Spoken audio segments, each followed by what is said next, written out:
What's up, YouTube? Tin here.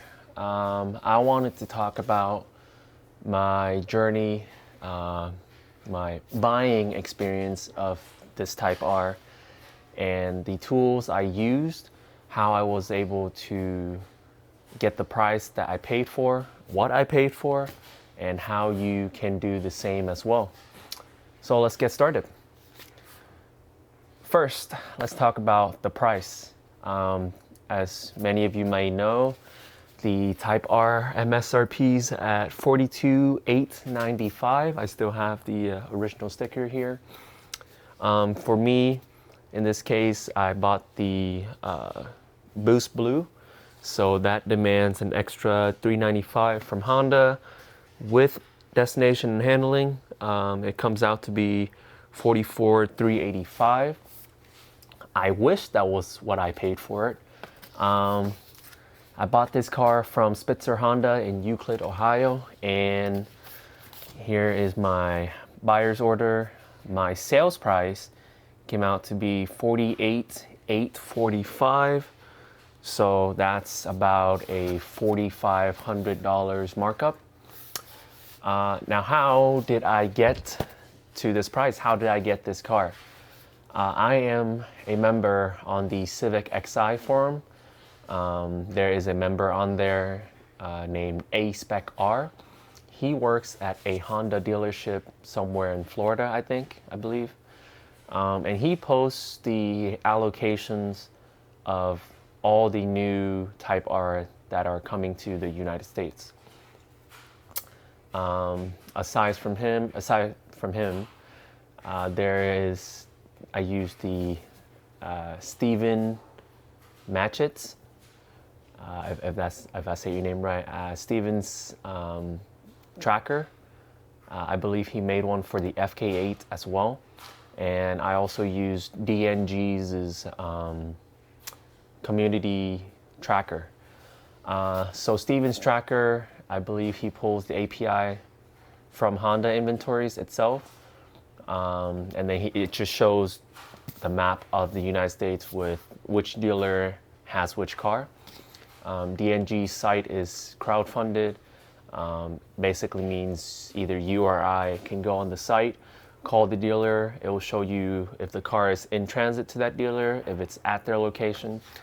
You can call and then you can report the price that they're selling, what they're selling for, or either if the car is pre-sold already.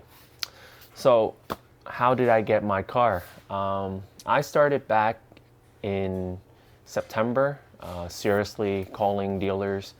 I'm in Northern Virginia, and I started calling all the dealers within a 50 miles radius of me.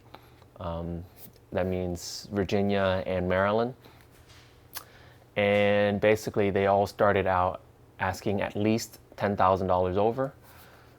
One dealer I know, Honda of Chantilly, asked for $25,000 over theirs, and I'll have their picture posted up in the video, but that was preposterous, man. $25,000 added on just for a Civic.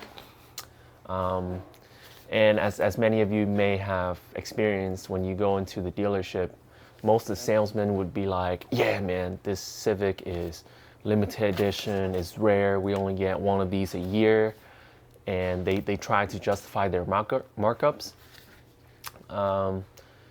Some markups I will understand, but when you're reaching 10,000 and above, I don't feel like it's a good deal anymore.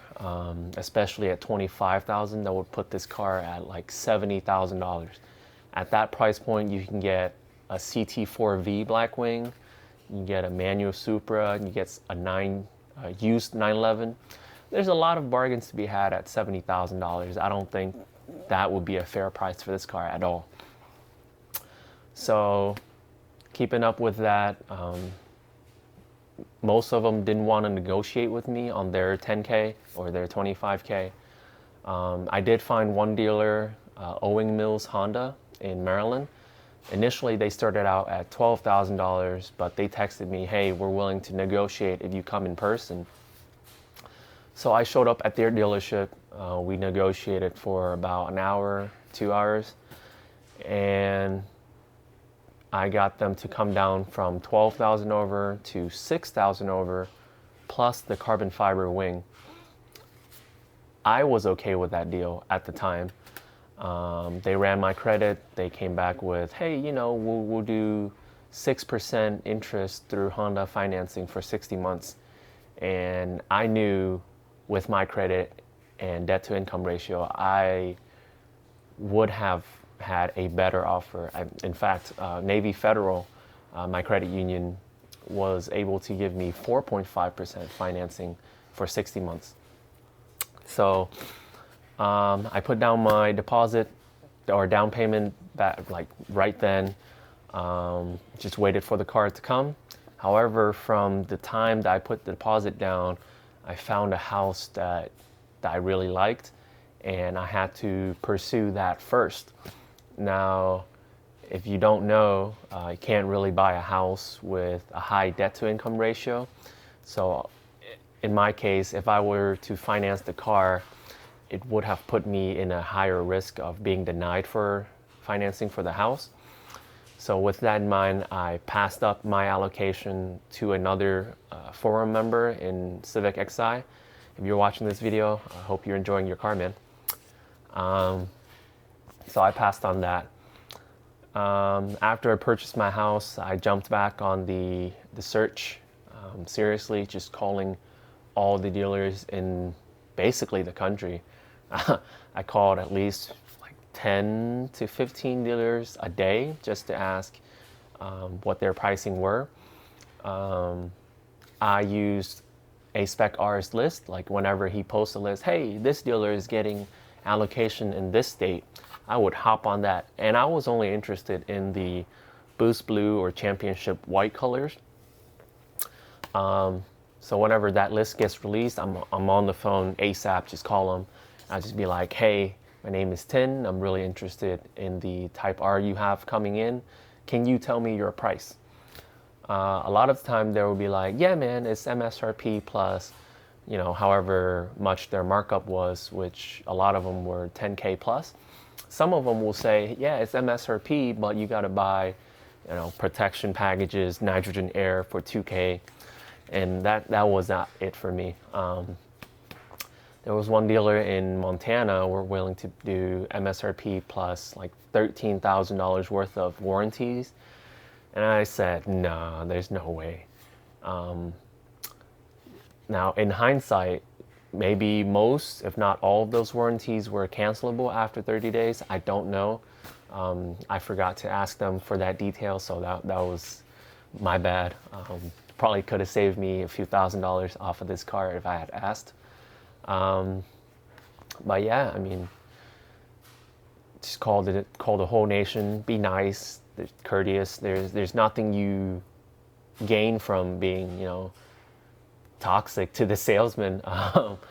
If you're upset at the markup, they can sense that in your voice. They're not as willing to make a deal with you.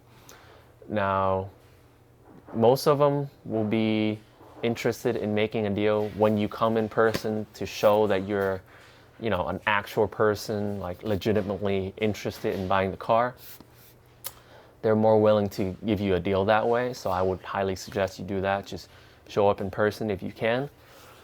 I mean, buying the car itself was a whole experience too, because originally this car was already sold when I called, or before I called in, for 5K over. However, the person that put a deposit on this one dropped out because I think the ETA was too long. Maybe he bought somewhere else. I don't know. But when I got news that this car was available, someone on the forums had posted it. I called him right away, and the salesman told me, hey, 5 minutes after the guy backed out of the deal, I called. So I was able to get on, saved a little bit more money that way. Because his deal was 5K over, my deal was 4,500, so I saved $500. Not an insignificant amount of change for a lot of people, but savings, right? So I called, I told them, I asked them, hey, are you willing to do 51K out the door for me? Or yeah, 51K out the door for me. And they were like, yeah, let's do that. And I put down my deposit right away. The original ETA for this car, I believe, was somewhere in mid-January to mid-February. However, this car arrived on March 14th, so like a whole month afterwards. Now, I don't know if the train derailments in Ohio had anything to do with it, probably. But this car did arrive very late. I mean, my VIN is in the 600s. My batch number is 1844. This is probably the second wave of cars that came to the US. So yeah, I mean, at that time, I knew there's a VIN. I knew that a car is coming. It's in US soil. It's on US soil. I just had to wait it out. And as far as paying for the car goes, I went to a local credit union, Commonwealth One of credit union in Alexandria, Virginia, and they were willing to give me 2.74% for 36 months financing. That, in my opinion, is a really good rate for the times that we're in. I know a lot of people are getting like 6, 7, 8, 9, maybe up to 10% through Honda financing for like 60 to 72 months. That's a lot of interest that I was not willing to pay. So I think I got super lucky that my dealer accepted outside financing. I know some dealers were like, yeah, we can only give it to you for this price if you go through our financing. And that is, you know, somewhat, in my opinion.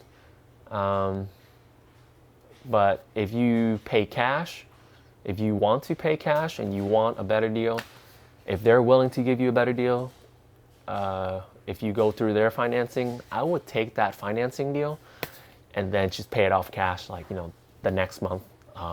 Save yourself a lot of money that way if you're rolling in dough like that. But yeah, I would suggest you go find better rates at either your local credit union. How I found out about Commonwealth One, I used datatrack.net. I'll put the links below. And I knew about this stuff by reading the lease hacker forums. I know there was one other credit union that were doing 1.99% for 36 months, but they had like a longish backlog. So one of them said like it would take up to 3 to 4 weeks. I didn't know if the car was gonna be there by the time that they finished processing the applications. So I didn't go with them. I went with my local one, make it easier to, you know, stop by, pick up the check and drop it off the dealers. But yeah, that's my buying process, how I paid for it, what I paid for it. My suggestions to you, if you're looking for a Type R at a good deal, I would avoid looking for cars in California, Texas, Florida, and possibly even Virginia. Those are like somewhat high income states with a lot of disposable income, so you'll be competing with a lot of other people who are more willing to pay the markups than you. Personally, I'm not a fan of markups. However, I understand that this car is somewhat limited edition. You know, it's less common than regular Civics. If you like, personally, I wanted to have one now. That's why I was willing to pay the markup. I did have an deposit down at Honda World in Kentucky for MSRP. However, there was no allocation for it as of today. So, you know, it was up in the air if they were ever going to get a car. So I just really wanted it to have it now. I paid the price for it. If you're willing to wait, I would suggest waiting. If it's not an immediate want or needs for you, I would totally wait for the right deal. Make sure your finances are in check. I would not put yourself through debt to get this car. If this is the only car that you'll have, like some of you may hate that I'm saying this, but if you're making like $60,000 and you're buying a $50-ish thousand car, that's kind of financially irresponsible. I would just buy a beater. I'm sorry to say. Maybe save the fun car for a few years down the road. That's my suggestions, but you know, it's not my money. I have no rights to tell you what to do with it. If it makes you happy, I would say do so. But if you guys have any questions, let me know in the comment section below. I'm happy to help you find your deals. All the links that I use will be in the description. And I hope you guys have a wonderful day and come back. Make sure you subscribe for another video. Thanks for watching.